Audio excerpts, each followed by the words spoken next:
Welcome back to the channel, my friends. Warhammer Man Studios. I'm Warhammer Man, and today we're going to be doing some snowy bases. This video is sponsored by CMO Games. More on that later. So we've got a little bit of snow, we've got a model, we got a base. We're going to put them all together using this brush. And we're going to put them all together using this brush. There we go. And so I just got a old brush here. Got a little bit of the Valhallan Blizzard. Have a custom Ruin Temple style base. And then, of course, we have our Adeptus Custodes Blade Champion. So this is a pretty simple base right here. And then we have the Valhallan Blizzard. So this is one of the technical paints available from Games Workshop. This one is from 2019. And I have used it along the way. I went ahead and stirred it up and everything. Make sure it was all good here. It's about half empty. All the stuff in the bottom is fine. There is some crust all dried up near the top. But that's nice because you can kind of see what it's going to look like. So we'll get started here just with the base itself. And the initial process, we're just going to take the brush and just sort of spread the snow out along the base. It does adhere very well to itself. And then also, once it kind of gets down in the cracks and crevices, the snow sits in there pretty nice, won't fall back off. You can spread it around how you want it.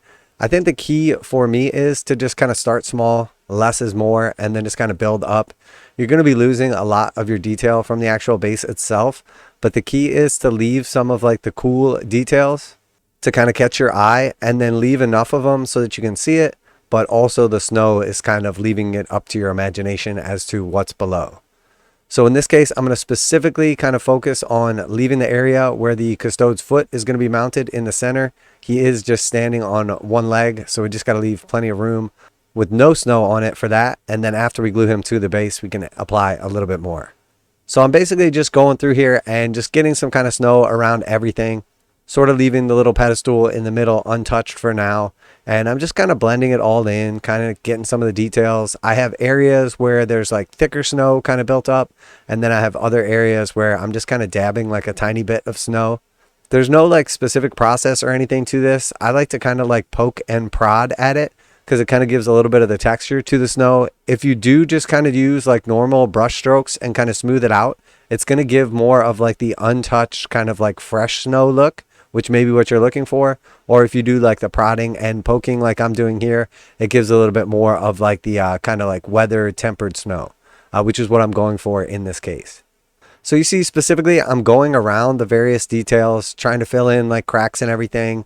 Wherever you would picture snow kind of building up around objects, sort of like creating a base of snow. And then you see like the skull kind of sticking out of the top. The key here again is to just make sure that we make it look as realistic as possible, just with our imagination, however we would picture the snow settling or whatever environmental effects would be going on. But again, to make sure that we don't cover up too much of the detail of our initial base. Now, obviously, the base was already cool to start with and was basically in completed shape. But in this case, the addition of the snow is just like one extra level on top of it. So when I'm doing bases normally, I like to make sure that I have a minimum of like 3 different things. So if I'm using like some rubble, kind of like plastic stuff like I'm using here, and then I'm going to add in some sand and I'm going to add in some skulls. And then in this case, I'm also going to add in some snow as well. So we're using like an extra layer. And the key when you're doing this, the reason I like to have so many different layers and so many different textures is because it gives like more of a realistic environment. If we just take some flock and glue it to just a flat base, it's not going to look very realistic. If we add in a couple of like larger rocks and then some small little bits of like rubble or gravel, and then we have some flock, it's going to look even better. Throw in a couple skulls, maybe some static grass or tufts, and then we've got like a real nice style base. So let me know if you've had experience with this product in the past, or if you have other products that you enjoy or recommend. In my opinion, the best place to find cool tips, tricks, and products is from other gamers and hobbyists. So here you can see we have basically completed like the initial kind of step.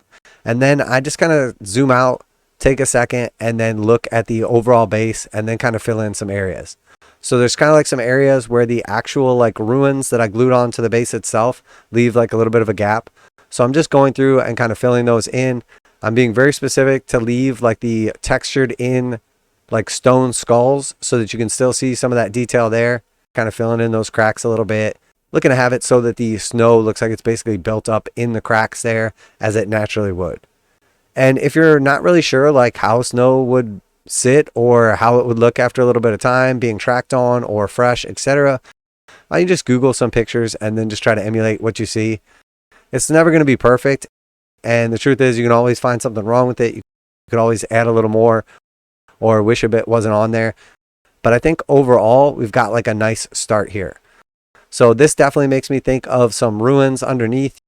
You can definitely see some stone and everything. We have clear view of the one skull and then the other one's kind of peeking out. So I would say this is a pretty nice representation of like a tundra or kind of what I would picture. It's always okay to add a little bit more or to take some away. The main goal I'm trying to do here is just keep it off of the rim and just make sure that we don't remove all of the detail. So here we're at a point now where we're going to go ahead and attach the model to the base. So we went ahead and used some super glue. I do like to make sure that there is no paint on the bottom of the figure's foot so it attaches nicely to the base and then we don't have any issues with it randomly like breaking the paint layers off or coming detached. So here we have a pretty nice setup. We can kind of get the look overall. There is clearly a stark contrast between the actual foot itself and the base. Which is okay because now what we want to do is go through with a little bit more of that snow and just kind of blend it in. So naturally, if someone is like running forward in the snow, there's going to be a kind of build up towards the front of the foot and around the sides. Maybe there's like a little bit of slipping as they step. So we're going to try to just emulate that by just having a little bit of build up around the actual foot. We don't want to go overboard here and just put like a big old layer of snow everywhere. Because again, we're going to just start losing some of like the stone detail and some of like the cool cracks and textures and everything that we've worked so hard to maintain. So as we go around here and do this, you can kind of see that it's basically like blending the model into the base. So now instead of having like two separate components, we have an actual model interacting with the environment. Now you can take this to whatever level you want. You can keep it to the minimum like I do here, or you can take it to like level 10. I have seen people where they put like piles of snow up on the shoulder pads or on their helmet plumes, all over the armor. Specifically on tanks, we'll often see like a lot of buildup or even like some dirty snow. The sky really is the limit for this, and you can basically like get whatever effect you're looking for. It's just a matter of what you're trying to achieve and how much effort you're willing to put into it. In this case, we're going to keep it to the minimum. So all I'm looking to do here is just kind of add a little bit of snow to the bottom of the foot. I want it to look like there's some like minimal amounts of snow stuck, so he's clearly like interacting with the environment. I want it to look like there's little bits in the tread kind of like built up or stuck in there, but I don't want to go over the top and make it too excessive. It is worth note that whatever we see on here when we're actually applying it compared to what it's going to look like when it's dry is always going to be a little more intense when it's wet and then dry a little bit less intense. So if you feel like after it's dry, you don't have the effect you want, you can always just add a little bit more. But I'm very happy with how this looks. So here we have basically our completed model. We have a like tundra style ruin temple base, a couple skulls on there as well. And as we can see, the Blade Champion is looking good. It looks great on the environment. The only thing we really have left to do now is to just go around and do the base rim. It is worth note that you can spend a little extra time, make sure there's nothing missing or there's not like additional places you want to add in some detail. The key here is to just make sure that we don't go over the top. It's much easier to add a little bit more than it is to take it away. And I really like the overall look of not only the model and this cool paint scheme, but also the tundra kind of ruin temple style base.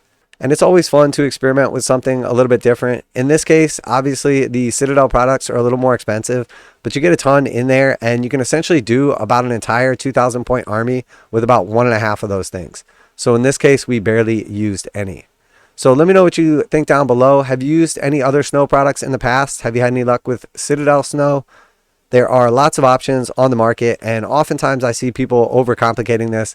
I'm very happy with how this single product works on its own on top of like a nice ruin temple style base or whatever style I'm looking for. Always like to hear back from you guys in the comments. Special thanks to CMO Games for sponsoring the video. Check them out to save 15% on Games Workshop products. Link in the description. That's it for today. Warhammer Man Studios, I'm Warhammer Man.